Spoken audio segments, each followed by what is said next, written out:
ability to understand how it works, to understand how it works.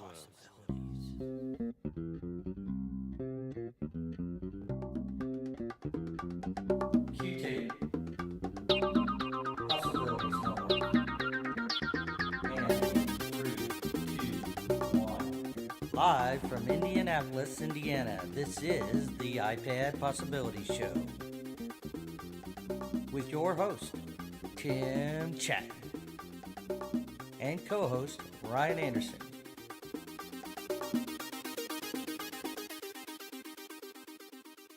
Well, welcome. And this is the iPad Possibilities Podcast with Tim and Ryan. This is episode number 15, the magazine pad. And we're now down to less than a week until the Wi-Fi model comes out of the iPad. And it's getting very exciting because we're seeing a bunch of leaks from, the App Store and different places like that. Oh, my goodness. I'm having a hard time sleeping, and I'm still a week away.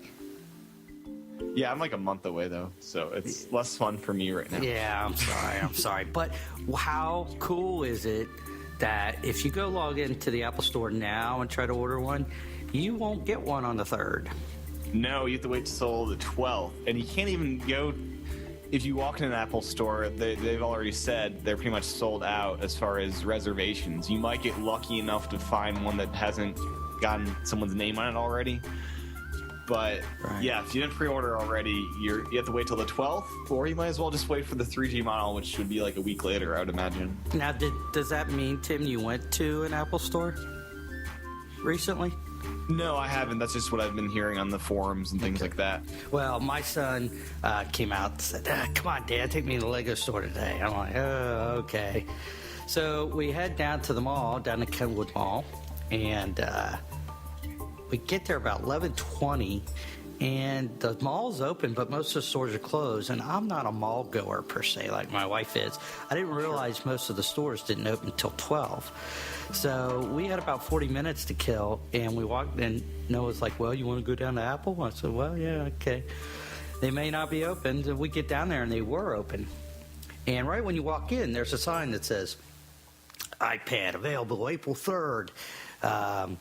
Limited supply, first come, first serve. So they kind of make it sound like if you're just a regular consumer and not a Mac fanatic like we are, and you don't know what's going on, that reading that sign makes you think that you could just come in to the Apple Store on the 3rd and stand in line and possibly get one. Right. Which I'm not sure, that's not quite what I've been hearing. What about you? I've been hearing you have to wait till after 3 p.m. and if they have any left at that time, you can get some. That's what I've been hearing. It might not be that case. It might be how it was with the 3GS, where there's 2 lines, and the people that actually reserve, it takes them like 2 hours to get through because they reserved, and the people that didn't, they're able to just walk in and grab one. I'm not sure if that's the case or not. So basically the people who would have reserved one, if they for some reason don't show up or their credit card is denied or whatever, there may be some extras that somebody could grab. Right. Okay. And I've been seeing that Apple's actually, they took down the Apple Store online for a few hours last night around midnight Eastern Standard Time here. And when it popped up, people that ordered the Wi-Fi version are saying their iPads are now getting prepped for shipping. Did you see that yet on yours? No, I noticed the App Store was down. Okay, because I happened to log into it too, because I saw this news item about anyone ordering would not get their shipment until the 12th. And I did log in and check it, and it said, the only thing that I saw, which was the same as it was a week ago, is that my iPad will be delivered on April 3rd. And my case and dock will ship no later than April 3rd. Okay. Yeah, a lot of people have been seeing it has not yet shipped right above the delivery date and stuff. Okay. Kind of in the title bar, and it's been saying for a lot of people they're preparing for shipment. So it's getting closer, and it's getting exciting. And along with that, earlier this week, the iPad, the camera connection kit's finally up for pre-order. I'm not sure what took them so long. It's late April shipment date. So with that, you'll be able to connect your camera via USB or just an SD card to the iPad and import directly into the photo app, which will be really useful for photographers that want to edit on the go. Definitely. I wonder why they had, I guess it was just a shipping supply issue with that. Well, I have no idea because it's late April. It's not like it affected them much unless they just wanted to deter people from ordering it right out of the bat. Well, and as far as the website's concerned, they also removed the ability to reserve. Right. Right. So yeah, exactly. You can only pre-order now. Okay. All right. Let me see what my order status says. Okay. And you might be noticing there's no video of me this week, and that's because the MacBook Pro is now, it's sold, and I'm in the process of trying to get a camera to hook up to the Mac Mini. So for a couple of weeks here, I won't have a camera, so it'll just be static images here. Oh, I thought you were going to say something like you got a bad haircut or something. Oh, no. A couple other leaks I just want to cover real quick. The App Store through appadvice.com, they're somehow getting iPad App Store screenshots and things like that. And a couple interesting things. The two apps that I'm really getting excited about are the Omni Group apps. And Omni Graph Sketcher and Omni Graphel are both shown off that they'll be on the App Store day one for those that have it. And with Omni Graph Sketcher, it's, as we've said before, it's basically a graphing app. And that'll be $15, and Omni Graphel, it'll be $50. And what I've been noticing here, it's kind of interesting as you, at least with Omni Group, it's half price of what their base software app is for the Mac. So that kind of leads me to anticipate Omni Plan will be $40, and it's easy to anticipate pricing. And I've seen through a couple of different companies, they're doing similar things. They're doing basically half price of what the Mac app would be with a couple of the gaming companies that have counterpart Mac apps. No, and they're probably doing that from the pressures of, the pricing war that's occurred in the App Store over the past year or so. Almost like they're being a little tentative, and they're going to take a guess for a first release, and right. And the same thing might happen like it did with the iPhone apps. There may be some downward pressure. I hope that these developers. I was talking to somebody about this at work. I pretty much have slowly converted almost everybody at work to iPhones, and they're all like, "No, we want 99-cent and free apps." I'm like, "You idiots! You don't. I mean, there will always be some, but if you guys keep pressuring, have this downward pressure, there's going to be nothing but junk, and there will be no good apps. These developers have to charge decent prices for good apps, or it's not going to be worth their time. They're going to go somewhere else."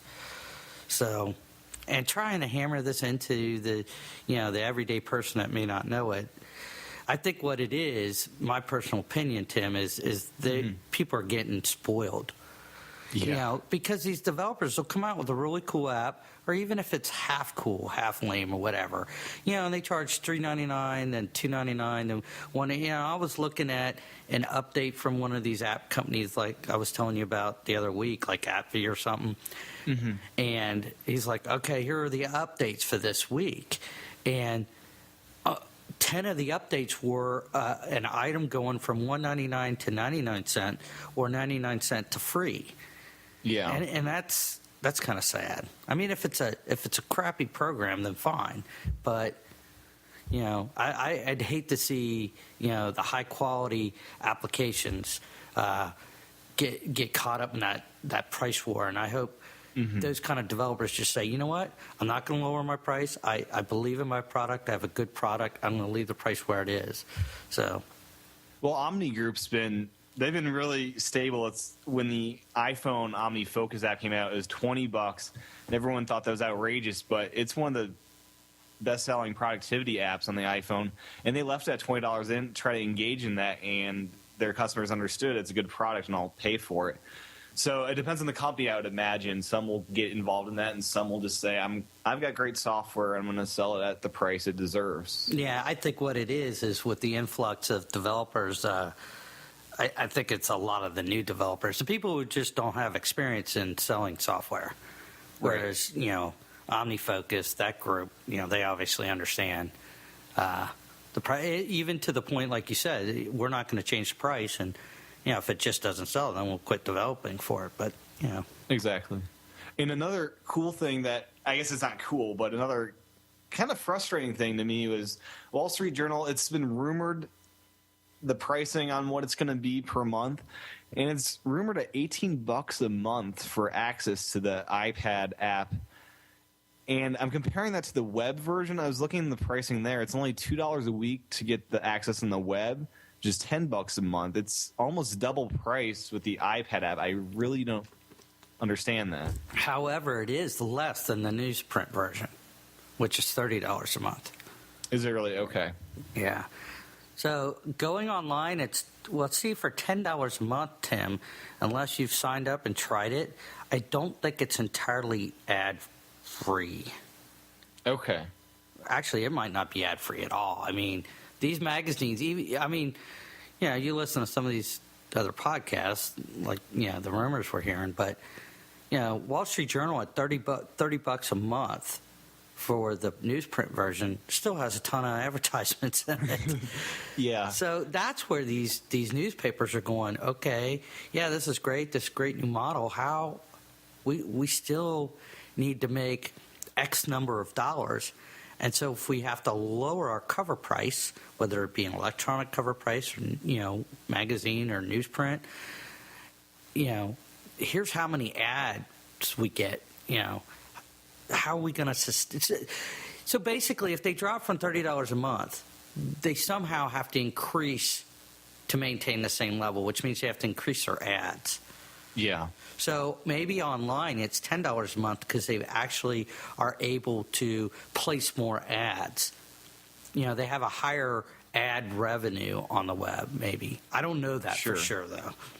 Perhaps since you can't put Flash in the iPad app, they have ads in the videos, and they can't do that for some reason with the way they're doing video on it or some other reason. Well, yeah, good point. It may not be so dynamic.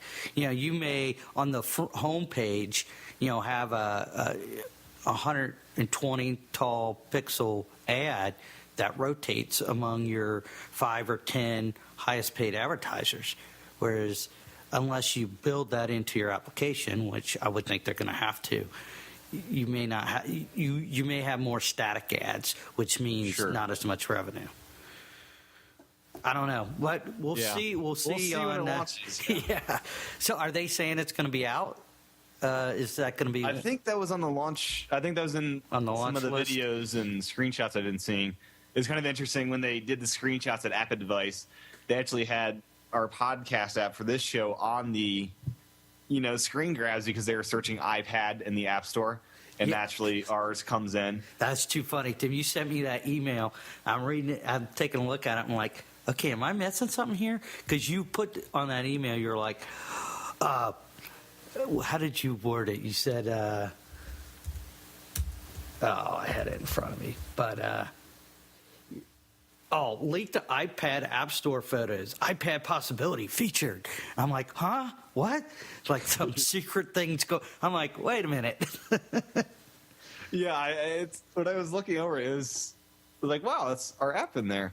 It's on the blog page for this show. If you go there, it's circled, really obvious. But it's kind of interesting how they are laying out the App Store with the iPad. They're going to be separating it out between iPad apps and simply apps. And apps run on any device, and iPad apps run on the iPad. And I'm not sure if they'll run on iPhones, if they'll put universal apps in that category or not. But it's good to know they're separating them out in some logical way, at least. Until it gets flooded. Yeah. Some other cool finds that I saw today or a couple of days ago. The first was Sketch Notes for the iPad, and it was on the unofficial Apple web blog, and they had a video of what it's going to be. There's more and more of these videos being released about iPad apps. They're finally letting those loose.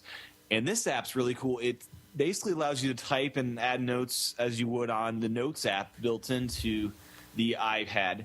But you're also able to draw in different things and really it really turns into a true notebook where you're actually able to do things you'd be able to do with a pen and paper notebook. Oh, that's cool. So if you guys want to check that out, that's on tuaw.com. And then the next thing I saw, it was last week or something like that, is Line 6. And this is something I'd love to have announced when I talked about music education. Line 6 is bringing a peripheral to the iPad, or they're announcing it for the iPhone, but it should work with the iPad.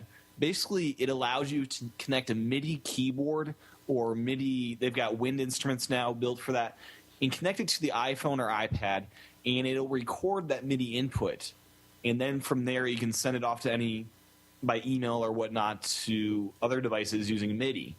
And this is cool because this is a huge first step in bringing music notation and other full-featured apps to interface with real keyboards and real devices outside of Apple's restrictive kind of environment. Yes. And there's an app called Noda app for iPad. I have not heard of this. What's it do? It looks like a full-screen piano keyboard. Here, that'll be cool. Yeah, let me send you a link. It's pretty neat.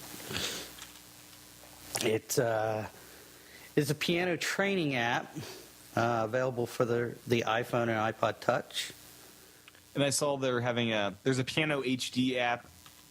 I'm not sure who makes it, but that's one of the things that was showed off in the leaked photos. And if you want some more information on kind of the leaked App Store photos, if you can't wait till Saturday to get all of that, you can go to appadvice.com. And also Mashable just posted a video of iPad App Store, what it's all about. So you can check that out at mashable.com as well. And let's see, I've got John here. John from last week, one of the developers we talked to. I'm going to call him in as we discuss some of the questions we've been getting and the magazine as we get to the main focus of this show. All right. Hi, guys. Hi, John. How are you doing? Good, thanks. How are you guys? Good. How are you? All right. Getting excited, John? Yeah, it's a pretty exciting time. Can't wait for next Saturday. Yeah. Are you having yours delivered, or are you picking it up? I can't remember. Picking it up. All right. See, now I'm starting to wish I did, because Tim asked me a cool question. I actually invited Tim down to Cincinnati for the day on Saturday, and he hasn't figured out if he's going to do that yet or not. But I was telling my wife my plans, and she's like, okay, so you expecting me to hang out all day Saturday even waiting for the FedEx truck if you're going to be down at the Apple Store? I'm like, I didn't think of that. Because if it doesn't come first thing in the morning, which is kind of what I was thinking, I guess, I'm going to, if my wife's not going to be here, I guess I'm going to have a neighbor be on the lookout. Because I would hate to come back from the Apple Store with Tim and have a note on my door that says, you can pick this up on Monday. Really? So what's been going on with John in his development house since we talked to you a week ago? Well, I think it's really interesting, some of the things that we're seeing come out with these initial applications. The pricing is very interesting. I think all developers are glad to see it's higher than on the iPhone, but I'm not sure if it maybe is too high. We'll have to see. Yeah, I was just telling Tim before you came on that I wish these developers would quit allowing people, I wish the price war would kind of go away to some extent, because it's not that I want expensive apps, it's that I want these software development houses to create good applications that are reasonably priced, that have support, and they continue to develop them and support them. And when development houses have to keep lowering their prices, and then the software gets crappier, the support gets worse, or they just leave the platform altogether. Yeah, definitely. That's always an issue. So you're seeing in general prices being like 100, 200%? higher? I'm not sure I could put a percentage to it, but it certainly, with Omni, they are a bit higher than I expected to really see productivity apps. Really? Tim was saying they were, $20 on the iPhone, Tim? Yeah, OmniFocus is 20 and the desktop's 80. So with the iPad, instead of doing I'm not sure what the percentage is, but with the iPad, they're doing 50%, basically half cost of the Mac apps, which their Mac apps are expensive. So the iPad apps are still expensive. Yeah, I think the issue is really, will we see the iPad be as productive as, half as good as a notebook for using productivity apps? Exactly. If the iPad app, if it's as productive as the Mac app, if it has as many features, if it can do as many things, and it might do some things even better, I would imagine, with OmniGraffle and OmniGraph Sketcher, it might be a bang for the buck. It might replace the need for those apps. I'm not sure how much they'll rely on each other, or if you'll just be able to use the iPad app alone. Yeah, I think it will also depend upon what we find the audience of the iPad. It will depend upon whether we see a whole new group of people, or whether we see people that are iPhone users move into the iPad, or whether maybe we see laptop users moving to the iPad. It really depends upon what happens, right? True. Yeah, exactly. Well, hey, John, what do you think about, and I kind of thought about this when Jobs talked about it at the end of January, kind of setting the bar with the iWork suite at $9.99. Do you have any input on that?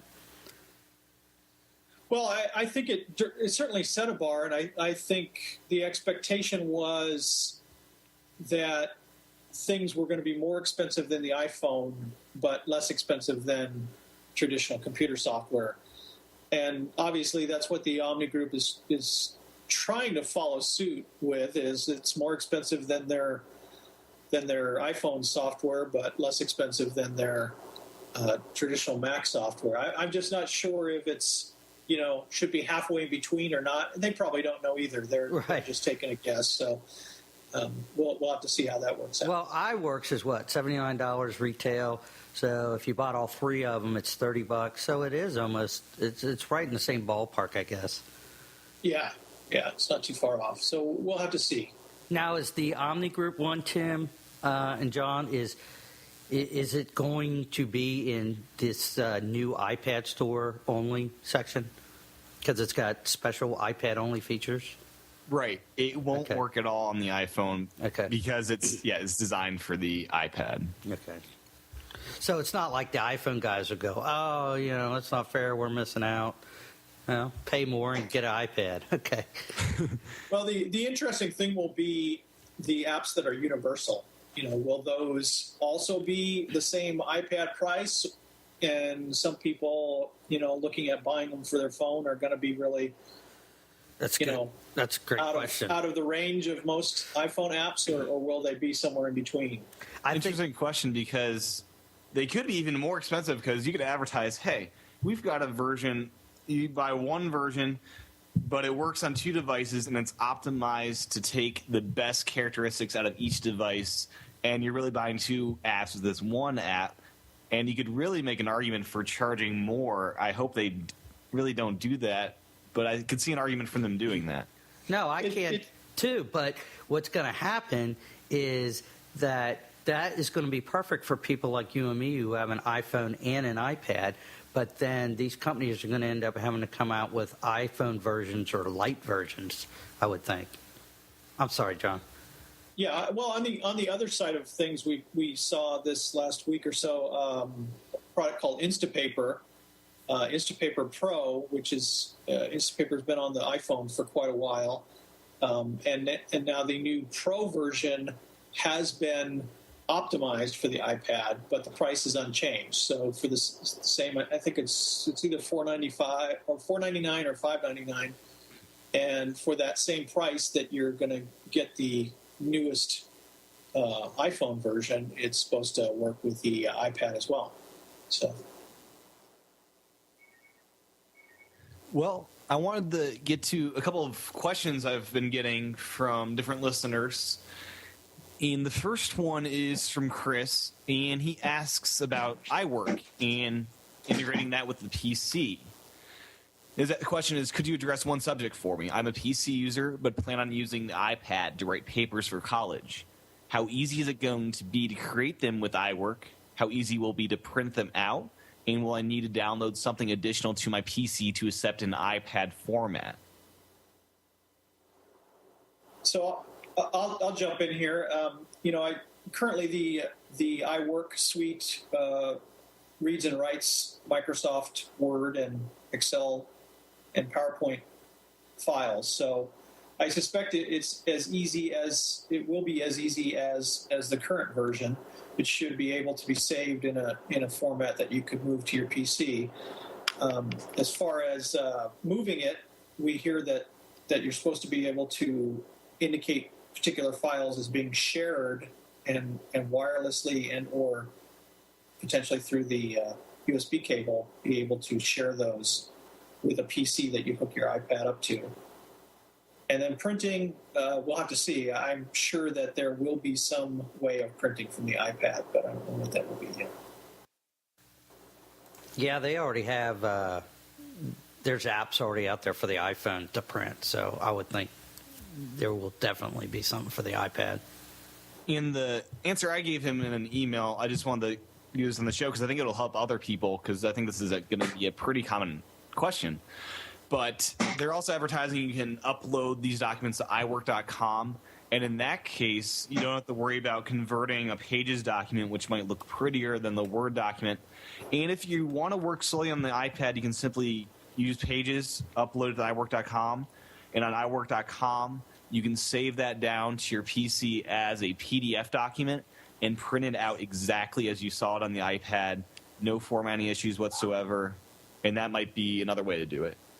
Sure, absolutely. In fact, you could save it right from the iPad, I'm sure, to this wireless or wired connectivity to a PC as PDF as well, if you want to retain that format. Of course, you won't be able to edit it. Right. Yeah, but I'm sure it's been a while since I've been in college. But thinking back, I would take notes on, when I was in college, I had one of the first, what was that laptop we were talking about, Tim? That PowerBook or something? Yeah, the PowerBook. And, I would work on something all week on, with my different classes. And I usually didn't have to print anything out unless I had to turn something in at the end of the week. So, yeah.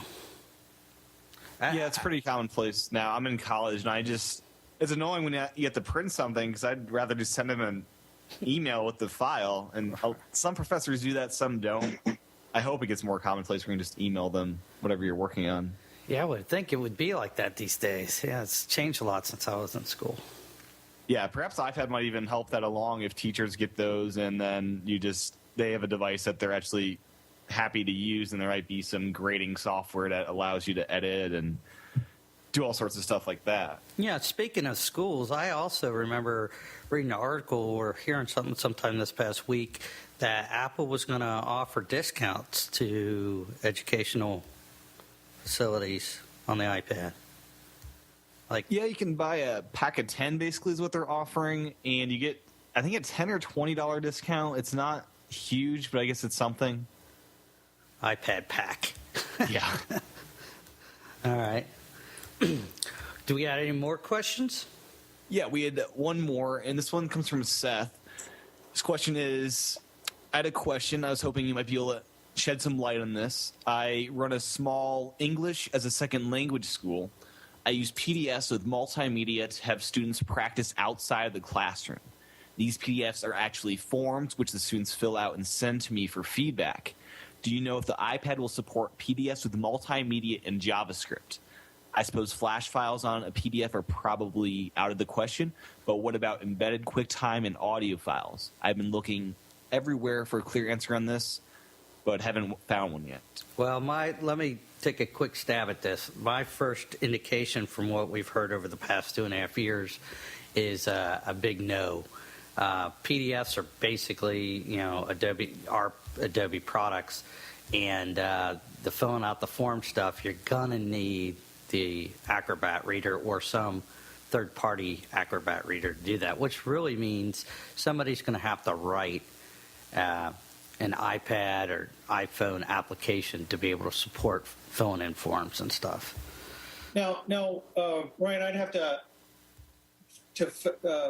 Disagree. back off of that. Not quite completely disagree, but I mean, the Mac OS is filled with PDF support. That's true. It is. You're right. And so is the iPhone. As far as reading it, as far as filling it out, I mean, Preview on the Mac lets you fill out some simple forms. It won't support the JavaScript, to my knowledge, that you need Adobe for. But there may be some support, and certainly with the iPad being a multimedia device, if most of what you require is video or audio, I'm betting that if that's not available right out of the box, somebody will put that in pretty quickly.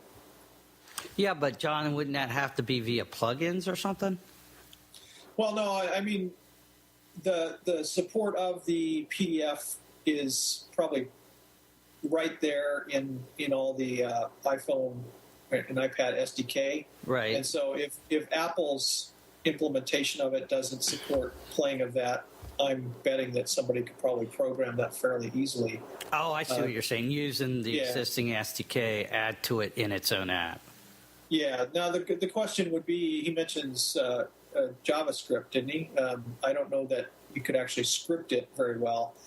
I'm sure that somebody is going to support PDF forms, though, if that's really what they're looking at doing. And in fact, I'll be surprised if you don't get a lot of that functionality right out of the box for PDF forms, because it's just a natural device to fill out forms with. The JavaScript is used to email that PDF to the teacher, from my understanding, or it has something to do with email. Yeah. Okay. Yeah. So maybe you could just easily replace that with a mail command. Sure. Or something like that. I know that I've created forms through Adobe Acrobat that would do calculations using JavaScript in a form. So fill in the field and calculate some other field based upon. Well, John, you bring a good point. I didn't think of that. You're right. There is a lot of support on the Mac OS. I have a MacBook sitting here. I'm going to have to make myself an Adobe PDF with form fields in it and send it to my iPhone and see what happens. Yeah, and I asked him if he could send along an example of this, and he did, and we're going to be testing it out on Saturday to see how it all goes. Okay, well, great. Yeah, forward that to me. I can try it on my iPhone first. Okay, very cool. Well, before we move on to the next section, the main part of the show, I'd like to once again call out to all the listeners and ask you to call in your feedback at 209-542-iPad and simply tell us what you're going to be doing with your iPad when you get it, what apps you're going to install right away, and just give us your feedback on your experience with it. It's 209-542-iPad. Yeah, definitely call us next week if you're still hesitant about calling. We want to hear from you guys once you get those iPads in hand. Even if you just call in and say, it's fascinating, it's amazing, everything I expected it to be, or, whatever. We'd love to hear it. Sorry, go ahead, Tim. And now on to the main content of this show, magazine possibilities.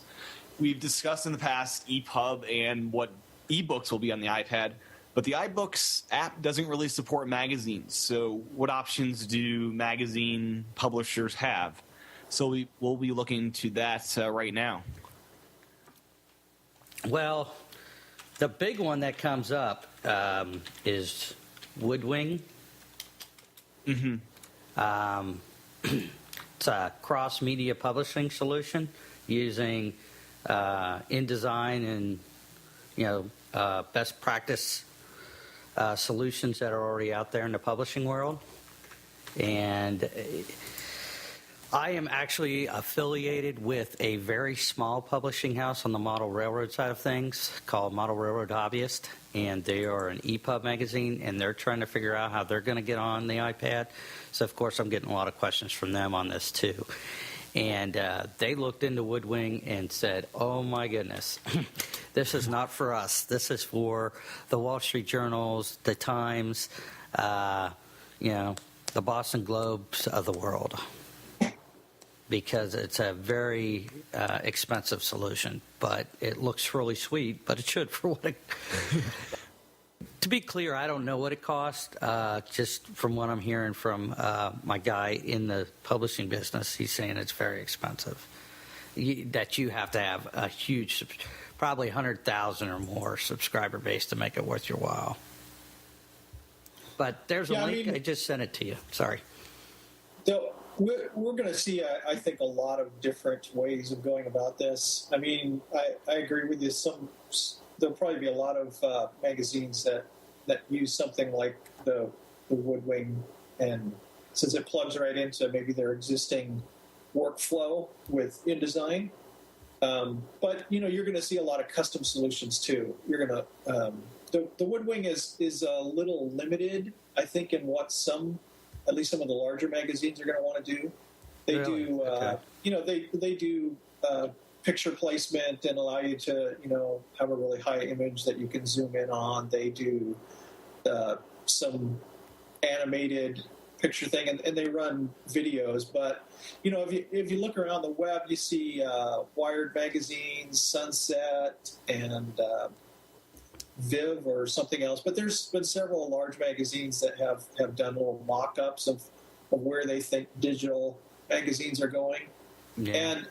And they're really doing a whole lot more integration with images, video, and text. If you looked at the Sunset cover that they showed, where you got this beautiful picture and then the words flowed in, Wired magazine did an outdoor, have all done up mock-ups of where they want to go. And these are all things where you really, it's virtually a custom application, really. Every issue becoming a new custom application. So I'm not sure that anybody's really going to have a turnkey approach for that high level of magazine publication. It'll be a lot of different readers from different magazines that you're going to buy to have those magazines.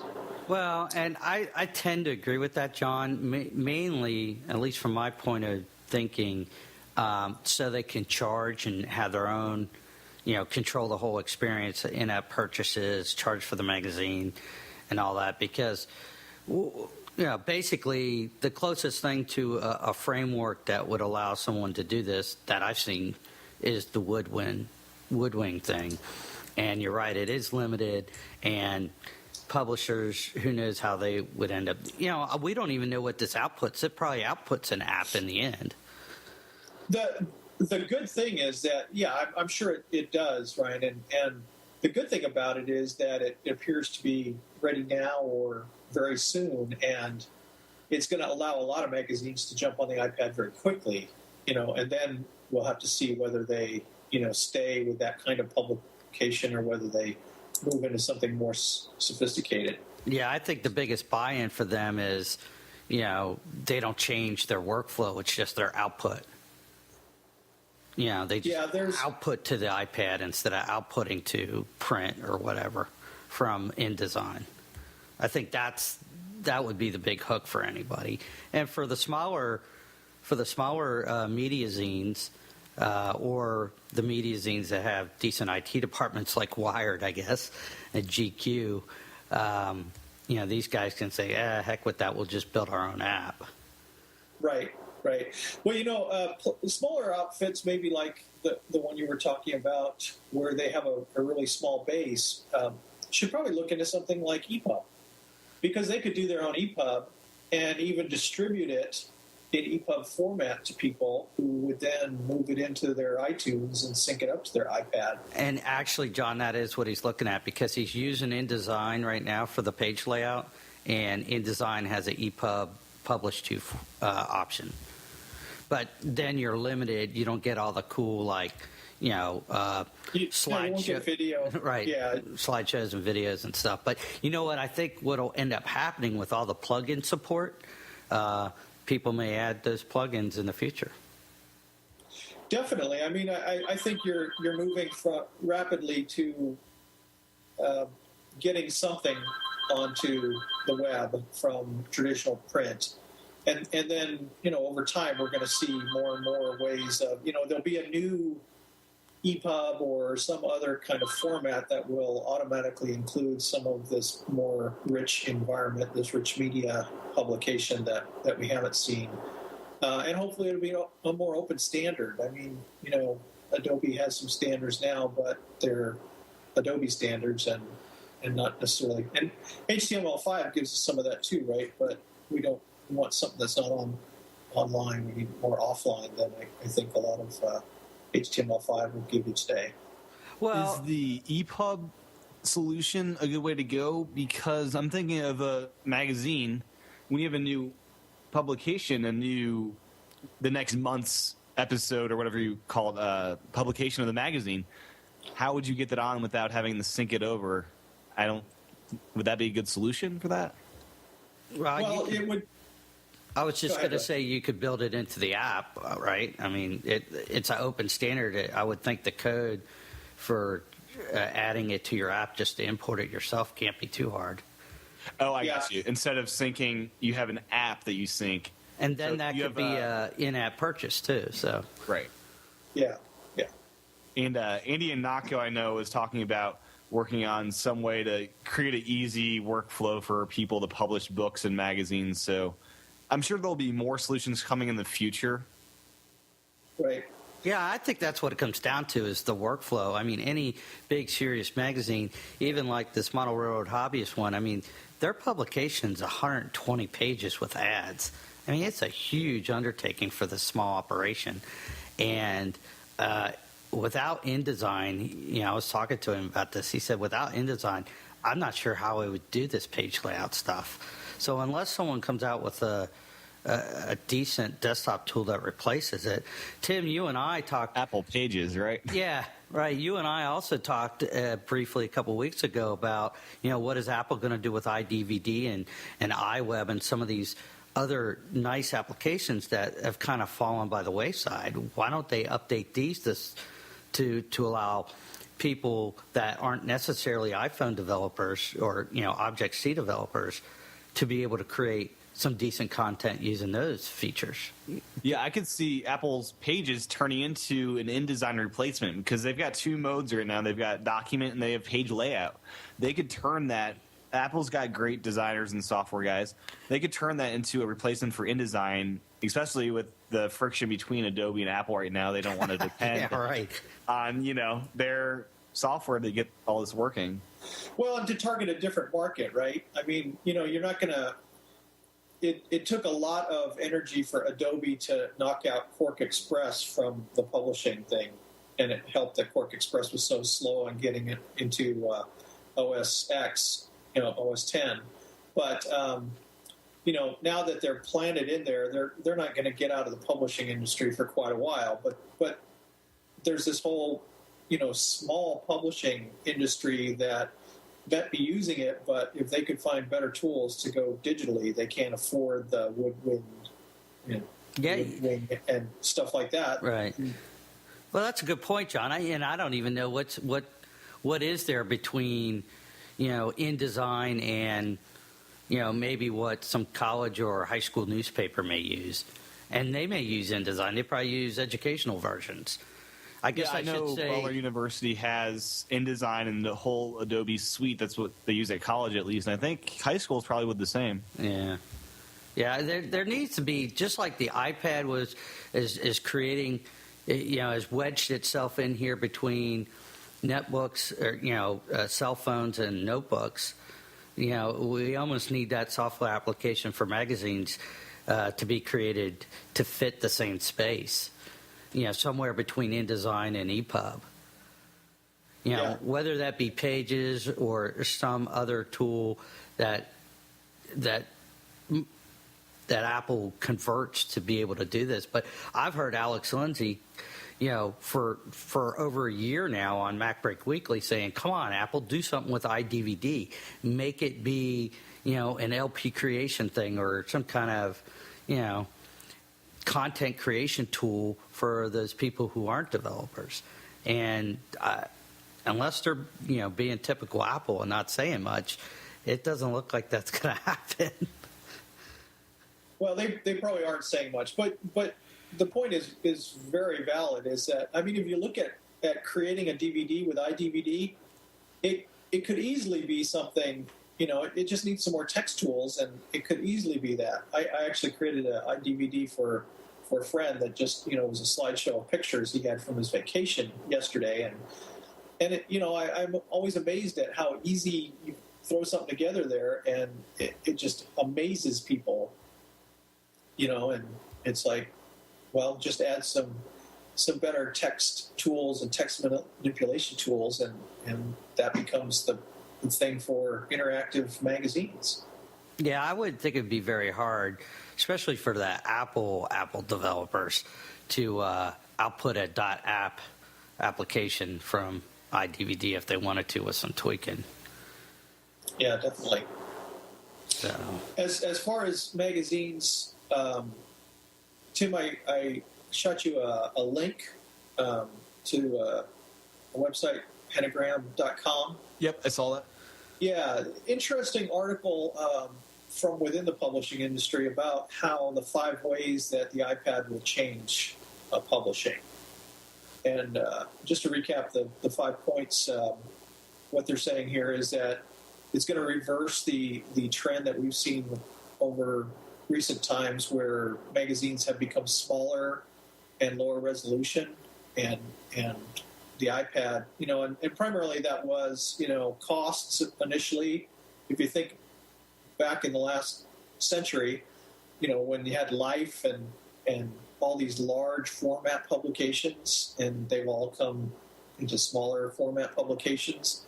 And then recently, as they've tried to move digitally, they've been formatting themselves for, phone screens or small PDA screens, and now the iPad can bring back, a larger format and higher resolution type of magazine, and that will be a good thing in my opinion. And then the second item was potentially changes in frequency. So instead of having monthly magazines, now they have to compete against the internet for news, certainly. And so you may find that things are either more frequent or maybe they don't have a set schedule. Maybe it's just, whenever they get an issue's worth of information, they put it out. that's a good point, John.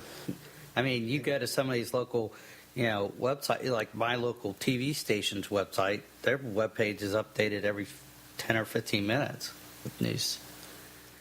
Yeah. And so is Google News. Every time you bring up Google News, it's, it's a different list of stuff. And then the third point is that they predict there'll be major changes in online advertising. So, these magazines probably won't come with the traditional banner ads and little spots that we're used to seeing on web pages.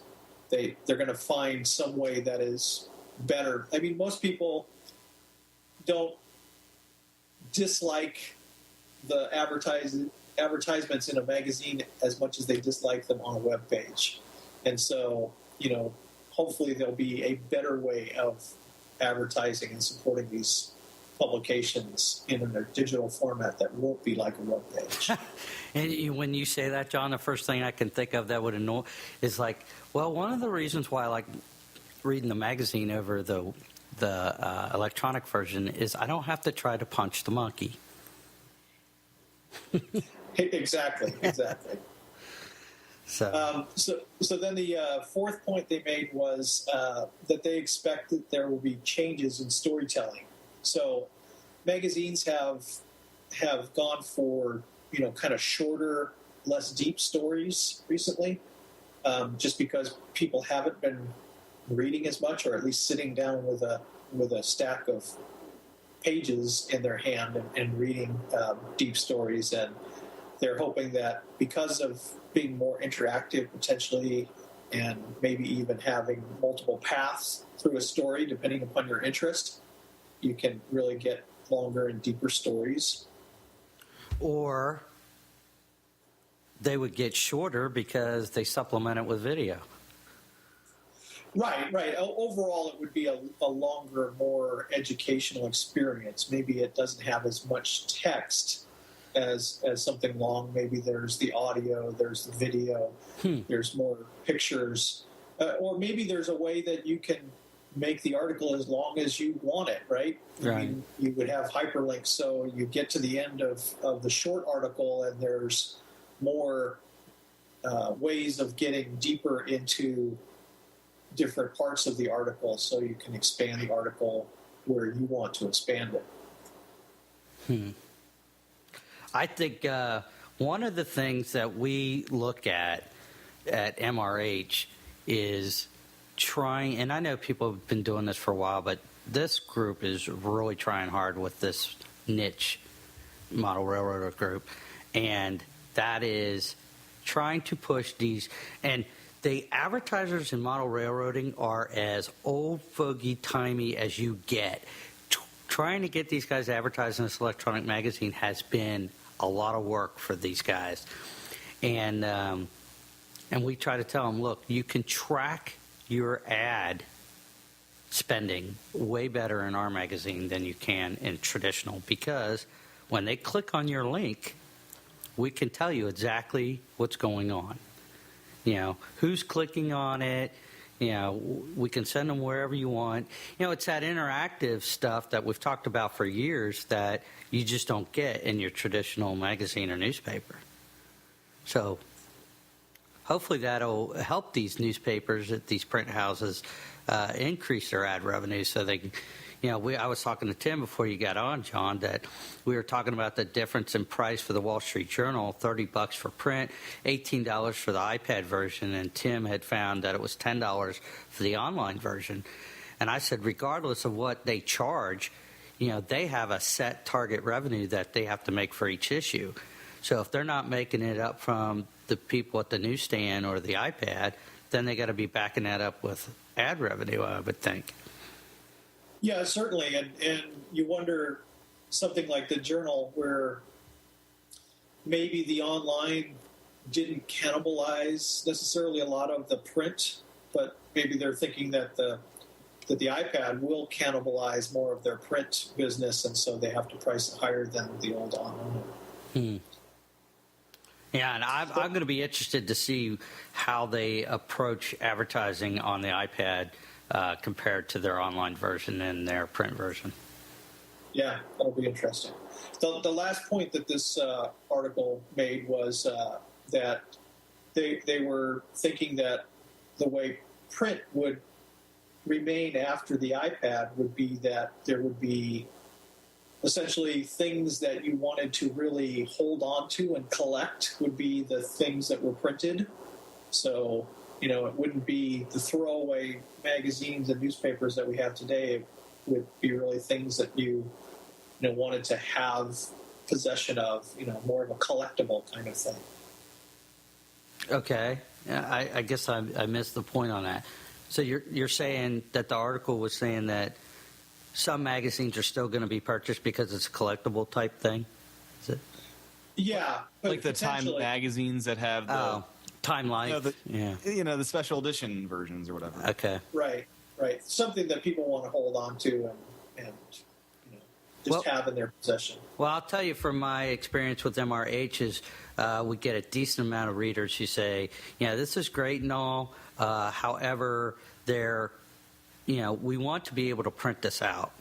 So there are like 3 or 4 versions of this magazine. One that's like super embedded. It's 200 megabytes. It has videos and click and spins and all that in it. And then there's a trimmed down version which has slideshows and images and stuff, but none of the videos.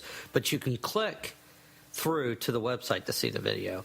And then there's a print version that he set up specifically for printing on a black and white printer, because it's already expensive to print in ink, let alone in color ink. But now they are working on a way to allow you to print out just one article at a time if you're interested in one particular article. So that might be something these guys want to look at too. I had one question for you guys. I was seeing on Engadget, iPad Concept Magazine, basically Sin City in a magazine format, and it looked a lot like a DVD menu layout for a magazine.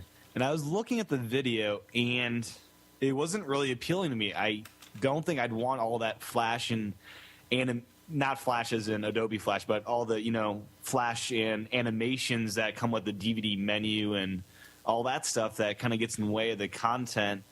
What do you guys think about overdoing the visuals of a magazine? Well, I would think, everyone's going to come out with their own take on this. And, in 6 months, a couple of the standard form, something's going to boil to the surface is what people like to use. Yeah, certainly, Ryan, I did see that. I think that was for Viv magazine. I think it's a very kind of a very fashionable kind of magazine, I guess, and so I think you'll see a lot of different takes, as Ryan indicated, and we'll have to see what holds. I mean, it could be that a certain audience for that magazine, a certain readership is going to want that kind of thing versus, a different audience that think that's overkill and too much for a magazine. Well, as cool as the visuals are on Engadget's site, if I could click on the text and turn just the text portion of it, into a big, just a black text on a white background so I could concentrate on reading it. Because you're right, the visuals are, wow. They pulls your eyes away from the text. Yeah, they really overpower. And really, if you look at that, if you follow that little video that they have there, I mean, there's very little. That's one of these very light articles, right? Right. It's like I think there are 5 different things that they talk about, and there's maybe 20 paragraphs of text in the whole thing, and it's all visual. So it's really a different type of thing than I typically read. But it's a video magazine. Yeah. Well, I mean, that's what it is now. It goes from a very artsy picture kind of magazine, I guess, to a video magazine.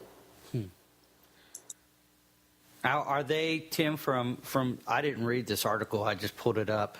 Does it look like anyone else is going to be doing something similar, or are they pretty much the first ones to say, hey, look what we're doing? It looks like the first ones. I've been seeing some other solutions similar to Woodwing, but I think they'll be less expensive. For example, Pixel Mags. It's at pixel-mags.com. They've been doing this for the iPhone already, and they've announced they're doing an iPad special version. And it's a template to create your own magazines, and they've got hundreds of different magazines in the App Store right now for the iPhone. And some of the features they have is realistic page turning, search, cool, library, landscape portrait, bookmarks. You can annotate the magazines, push notifications for new publications, headline alerts, in-app purchasing, interactive content such as video, music, games within the magazine. So that's one solution I've been seeing, and the apps are priced at 99 cents in the App Store, and I'm guessing the in-app purchasing is where they make their cash. Who, Pixel or the people creating the publication? I would guess both. I'm not sure how it's all set up. I couldn't find pricing. I think you have to actually work with them to figure out the pricing deal. Okay. Yeah. It'll be interesting to see how the stuff shakes out. This looks there had to be a player in there below Woodwing. And then there was another one that Macworld magazine, as a lot of listeners to this show probably read and follow their website, work with a Zinio to do their digital magazines. And I used to subscribe to Macworld and got their paper and digital magazines, and they give you the digital stuff over the Mac through the Zinio app. And they've got an iPhone version, and they've announced they're going to have an iPad version. So Macworld is already set up. It would seem to have an iPad version of their magazine instantly delivered to your device once it's released. And Zinio seems like a good solution that would fit into a lot of people's workflow for low cost. Well, that may be true, but my experience with Zinio was kind of boring using it. There's nothing more than a PDF viewer. Yeah, it looks like it's the same exact magazine as you get in print, And some companies might like that, some might want that, just so you can say you have it. Yeah. Have you seen Zinio, John? Did we lose him? No, I'm here.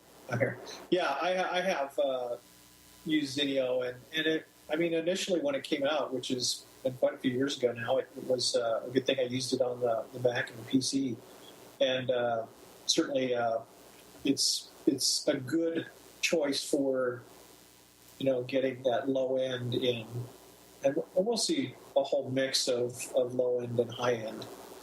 Tim, I sent you a Vimeo link to the outdoor magazine concept, which is an interesting little take. It's not quite as video flashy as the Viv magazine. It's more focused on really an article with text, but it does have some interesting things where when you go to the page, it starts with the video and then the text flies in and lets you read the text and stuff. You should probably take a look at that. Yeah, that looks pretty cool. I'm looking at it now. It looks appealing. I would actually probably like to have that on my iPad. It'll be interesting because a lot of magazine publishers are going to get a lot of new subscribers, I think, because of iPad apps and just people wanting to experience some new form of media on their device that they haven't been able to before. Well, it'd be interesting to see if, as iPad devices, and, we know it's not all going to be iPad, unfortunately. It will be a mix of devices. But as we see this stuff really take root, I wonder if there are going to be some magazines that, don't really have much of a reader base just because people don't go to newsstands that much anymore. And they'll find these things through the web and subscribe to them and allow more specialty magazines like the one that Ryan's been talking about to really expand the readership. Well, and I think like we said at the opening of this conversation, it's going to really come down to what sticks to the wall at the end of the year, the end of 2010, because Tim brought. Your comment, Tim, made me think of a comment I believe I heard on Buzz Out Loud that they were talking about when they first got their Kindles, like Molly Wood first got her Kindle, and Tom Merritt, they signed up for all these magazines because they couldn't, this is cool, I'm going to get all these magazines. And they got them, they hated reading them, and they pretty much unsubscribed from the magazines within the first week. And I was like, ooh. That's going to leave a bad taste in somebody's mouth. Exactly. And the Kindle version, just for reference for people that are interested, Wall Street Journal Kindle version is $15 and iPad's $18 is what it's rumored. So that's pretty in line with it's in color. Yeah, and you can actually do interactive things and move around easily. Do you guys have any final thoughts as far as magazines and the potential in the iPad? Yeah, we need someone to keep writing stuff like Pixel Mag, and somebody's going to hit the nail on the head with the right price and the right set of tools. And they're going to be one of the developers that we hear about, like Gameloft and PopCap, that make millions of dollars. Because they're going to hit it just right. Because I think the right solution for these guys to put together the content and distribute it easily that fits into the workflow or only needs to be modified a little bit, those guys are going to make a ton of money. And I wish I understood that, or I'd be writing it myself.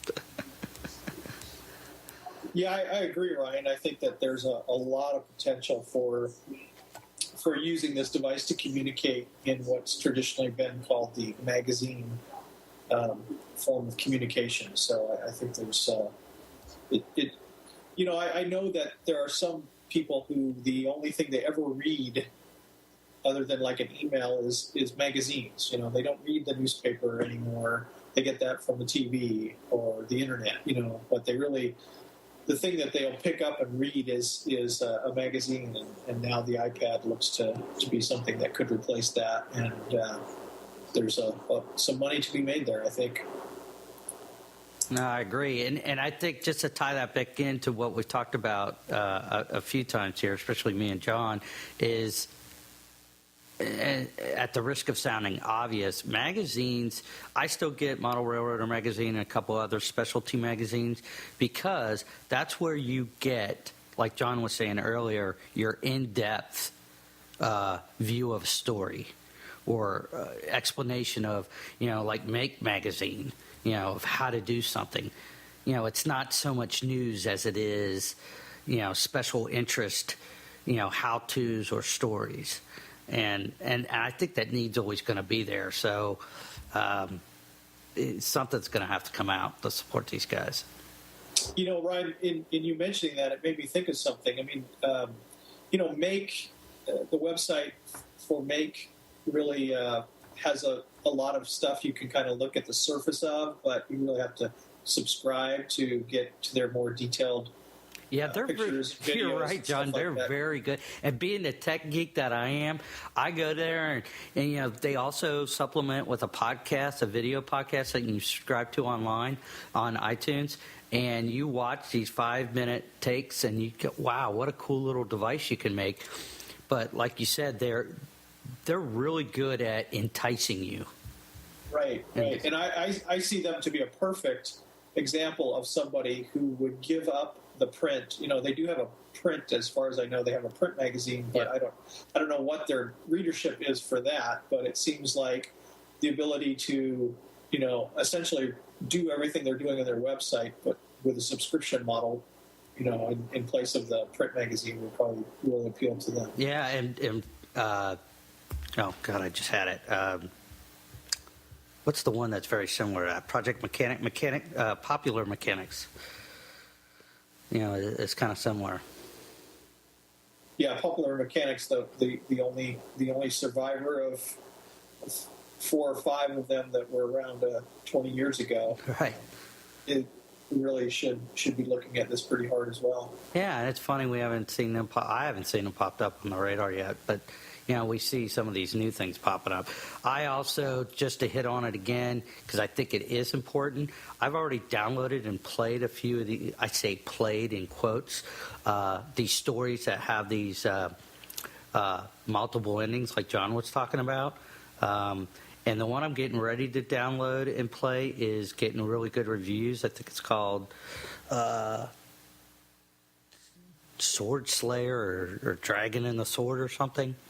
And it's a story that you read along, and as you, at certain points in the story, you get to interact, you make a choice, or, you kind of play the story as you read it. You play the character. And depending on the choices, you get different outcomes, and therefore the story changes as you do it, like John was talking about earlier. And this might be what this Viv is going to do, too. I think we're going to see a lot more of that, especially with the iPad. It's a big, bold new world coming up, guys. Yes, it is. Sure is. And I think we should probably talk about next Saturday. We're down to five days or so until the iPad comes out. And I'd like to just let everyone know our plan right now on how we're going to be covering next Saturday. So the plan is right now, I'm still trying to get the funding, and it'd be great if we had some sponsors to help out with that. But I'm planning on making a trip down to Cincinnati so Ryan and I can spend the day covering the iPad in a similar fashion to how Leo Laporte did it with the obsessive compulsory. I don't know how he what his title of it was. Compulsory coverage until we get kicked out of the mall. Yeah. So the plan is we're going to be. I'd like to Ustream a bunch of the day. I'll have the iPhone 2G and 3G connected via a MiFi that I'll have. So if one runs out of battery or has problems, we'll be able to switch over to the other device, and hopefully AT&T will be able to keep up with it. But we'll be doing unboxings, and we'll be doing interviews at the Apple Store, and just having a full day of the iPad as a real device. Or near the Apple Store. And we'll be doing the full day. And if you want more information on that, you can just go to where you find this live show. It'll be the same exact stream. Just go there. It'll start very early in the morning as I drive to Cincinnati. I might have it mounted in my car and have some thoughts as I drive down and all sorts of stuff. So tune in early. It might start as early as 6 a.m. I'm not sure when I'll head on down. But just tune in there at thepossibilitiesnetwork.com. And Ryan, I'll be taking some pictures and video of my experiences picking up the iPad at the store. We'll be live like yours is, but I'll try to get some of that stuff to you, and maybe you can share that. Yeah, we can share on the website or something. Share it next week. Yeah, that would be awesome because we definitely want to try. Yeah, Tim, we're sitting here. I came up with this idea to invite Tim down because he's not that far away from me, and and be able to do the unboxing because Tim's not getting his till later in the month, and I should be getting mine on Saturday. So you just want to tease him? Right? Well, not necessarily tease him, but yeah, it would be a tease. But one, being that he is the Possibilities Network guy, I wanted to give him the opportunity to be part of an unboxing on the day it was released and give him a chance to interact with it. So yeah, that'll be great. That'll be great for him. And but because we were talking about doing all this live stuff on Saturday, Tim, I don't know if you plan on doing something on Sunday night because we had asked John last week to have him come on and give us his experiences. Maybe we can just do that as a recorded one and put it out. Well, I'd like to move the Sunday show next week to Saturday. That'll make sense, and we can do in person a live show. And we'll have more information on the time when that'll all happen as it gets closer to the date. Well, the other thing is, John, you're 3 hours behind us? Yes. So we could call John later in our afternoon and just, give him a quick call on the phone. And yeah, exactly. Okay. Yeah, absolutely. All right. And it'd be, I think you asked earlier, Tim, but encourage everybody to call in the voicemail and leave their experiences about their first hands-on with the iPad. Yeah, it'll be great being able to play this back, guys. I know, Tim, are you getting voicemails or emails now? I'm getting a mixture of both. I've got one voicemail I've got set for the Wednesday show this week. The Wednesday show this week is going to be on the living room iPad, using it with media and all sorts of stuff. And he's got some input about Air Video that we talked about last week. I started playing with that, and it's a great app. But anyways, we've got a voicemail that I'm going to use for this Wednesday's episode on that. And a couple other voicemails, but it's a mixture of both, a lot of emails. Okay. Because what I do on my other podcast, if I get voicemails, I play them back on. And I didn't know if we were getting any because we never play any. But, okay. So please do call in, guys. Tim's got the number. And just even if it's simple as saying, hi, I'm from, Columbus, and I love the iPad. Just give us a shout. Yeah, that number is 29542-IPAD 4723. And yeah, call in. I'd love to hear what was your experience at the Apple Store, or what was your experience with the FedEx drop off? Did you get it on time, or did you have to wait all night for it? What did you think of it when you opened it up, and what apps are you putting on it that are iPad ready, or what's your experience with, games that you already own on the iPhone? How do they upscale to it?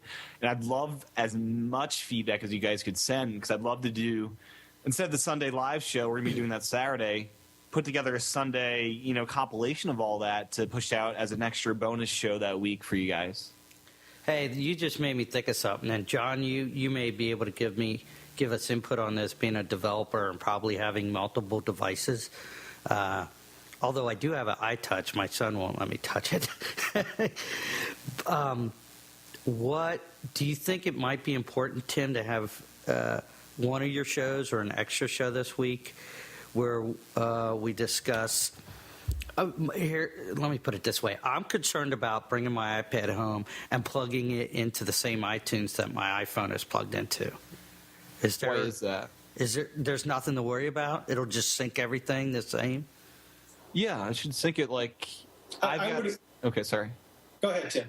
I've got two iPhones right now. I've got the iPhone 2G and 3G. I sync them both to iTunes. They sync apps, the same apps over. Same account, same everything. Same everything. The apps work on 5 devices as far as I know, so as long as you don't have 5 iPhones already or iPod Touches, it should work all fine.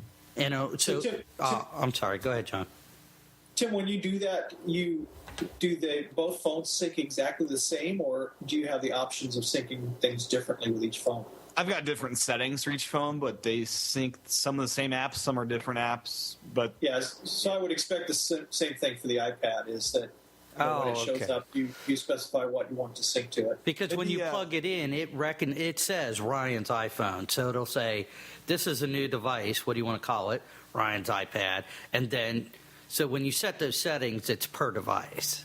Yeah, it'd be a similar scenario to buying videos on iTunes. That's fair play and similar to apps in that aspect, and syncing the same video over the 2 devices, which you can do. It'll be a similar thing like that.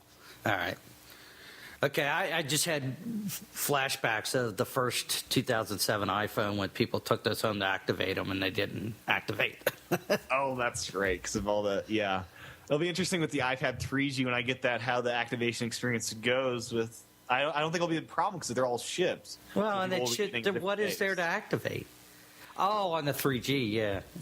Yeah. I understand that you don't activate that because it's just a pay-as-you-go kind of thing. Yeah, that it's on or off.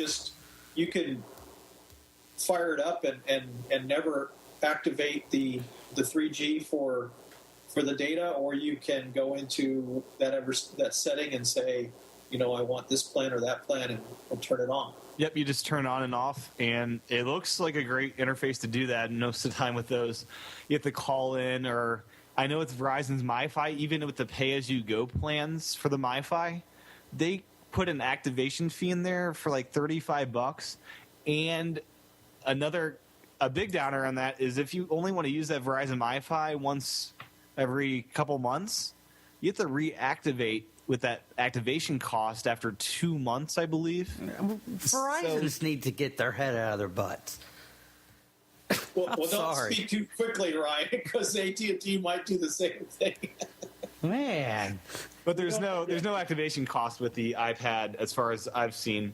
And what Verizon told me is they do that because it goes into a idle or stalled mode where it's not a registered device anymore and you need to reactivate. And that bothers me quite a bit.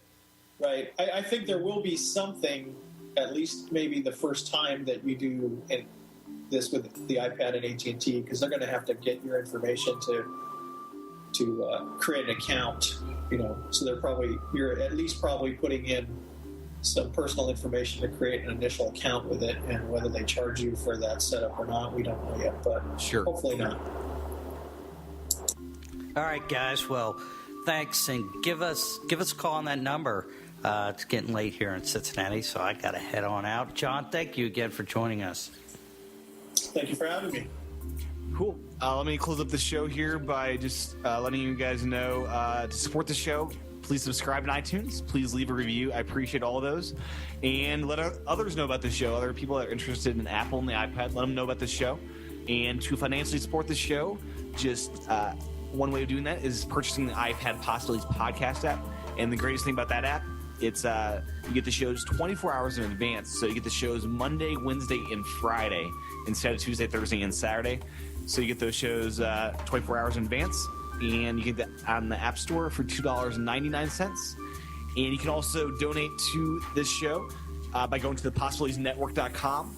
And by going to that place, possibilitiesnetwork.com, you can find out more information about this show and other shows all about possibilities and potential.